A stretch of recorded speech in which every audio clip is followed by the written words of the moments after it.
While many people are still debating whether humanoid robots are real, companies are already creating something even more dangerous and powerful: an ecosystem to sell skills like software.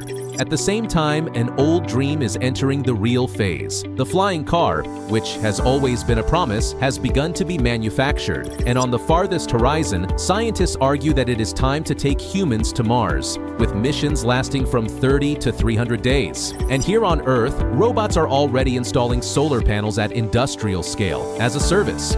The future is not arriving in a single wave. It is coming from several directions at the same time. Let's break it down.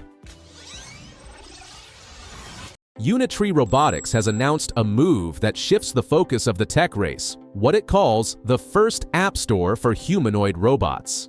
The proposal is to turn robotic skills into distributable software. The platform works as a centralized hub where developers and users can upload, share, and download specific actions, as well as training datasets for Unitree's robots. The core of the system is the Action Library. Developers can publish custom movements, from dance choreographies to martial arts sequences, and other users can acquire these skills with one click. Then, the content is automatically synchronized with the robot's mobile app. This suggests an important structural shift. Instead of relying only on official company updates to gain capabilities, robots could receive functions on demand, developed by third parties. Modularity, which is usually rare in consumer robotics, starts to be treated as standard. The platform also has a section dedicated to datasets. It shows specific categories of movements available for download and for use in training proprietary algorithms. This goes straight to the biggest bottleneck of embodied AI: large volumes of varied data needed for robots to generalize tasks. By encouraging users to submit motion capture data and promising rewards for standout developers, Unitree is betting on crowdsourcing to scale intelligence. It does not want to just sell robots. It wants to control an ecosystem where skills exist, circulate, and evolve.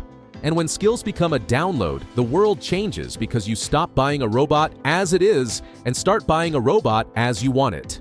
Now think about applying the same logic to another classic symbol of the future: the flying car. For decades, flying cars were the eternal promise of science fiction. Always 20 years from now. But now, Alef Aeronautics says it has turned the corner. The startup announced the official start of production of its electric vehicle, capable of driving on public roads and taking off vertically, without runways, airports, or vertiports. According to the company, the first models are already being assembled by hand and will be delivered to a limited group of early customers for testing in real-world, yet tightly controlled conditions. Alef says this is the result of more than 10 years of development. In 2016, it presented the first functional prototype. In 2018, it conducted full-scale test flights. In 2023, it received an airworthiness certification from the FAA. And in an official statement, CEO Jim Duchovny said that production began on schedule and that the team worked intensely because they knew people were waiting. In February, the company released footage of the vehicle performing successful flights in an urban environment, something rare even among eVTOL projects. The differentiator, according to Alef, is being legally a car and functionally an aircraft. It drives on regular streets, parks like any car, and when needed, takes off vertically. The company argues this makes it a true flying car, not an electric helicopter in disguise. The Model A does not use retractable wings, does not require a runway, and does not depend on specific urban hubs. The idea is to operate within the infrastructure cities already have. It is fully electric and promises a range of 354 kilometers on the ground and 177 kilometers in flight, with distributed electric propulsion using enclosed propellers, elevons, and a cabin with gimbal suspension for stability during flight. Initial production is almost artisanal. Each vehicle can take months to build, combining industrial processes, robotics, and manual assembly. The company intends to use this first batch to refine the manufacturing method before moving to more automated production. Even so, demand is already high. Alef says it has 3,500 pre-orders, totaling about $1 billion. In terms of safety, the company says there are multi-layer redundancies, real-time diagnostics, obstacle avoidance, glide landing, and a ballistic parachute. The current price of the Model A is $300,000, and the first buyers are expected to undergo specific training, along with ongoing support. The final question is inevitable. Is it happening now? The bet presented is yes. Possibly in about 10 years, this could start to become more common. But if we can manufacture a vehicle that drives and takes off, human ambition does not stop at cities. It points to something much bigger, putting people on another planet. And that is where Mars comes in. A consortium of scientists and engineers from the United States published a report arguing that humanity is ready for the next big step, sending human astronauts to the surface of Mars. The document says that this human landing would be the most significant moment in space exploration since the moon landing more than half a century ago. While NASA remains committed to returning to the moon, figures like Elon Musk argue for moving straight to Mars. The report avoids political and commercial disputes and upholds science as the central motivation, and the justification is straightforward: to search for signs of life on the red planet. According to the MIT aeronautics professor who co-chairs the committee responsible, the question of whether we are alone in the universe may never be fully answered without direct human investigation on Mars. To date, NASA has sent 5 remotely operated rovers to the planet. They have greatly expanded geological knowledge, but they have clear limits.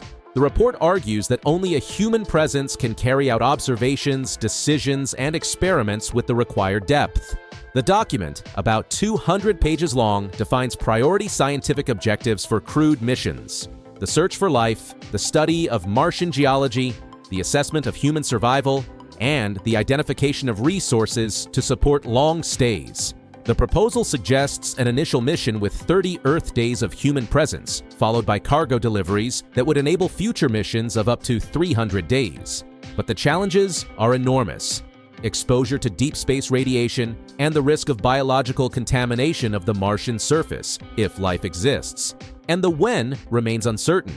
There are optimistic forecasts, but technical hurdles often stretch timelines. And while the debate over Mars is still full of uncertainties, here on Earth, part of the future has already become routine: robots and AI moving directly into the construction of energy infrastructure.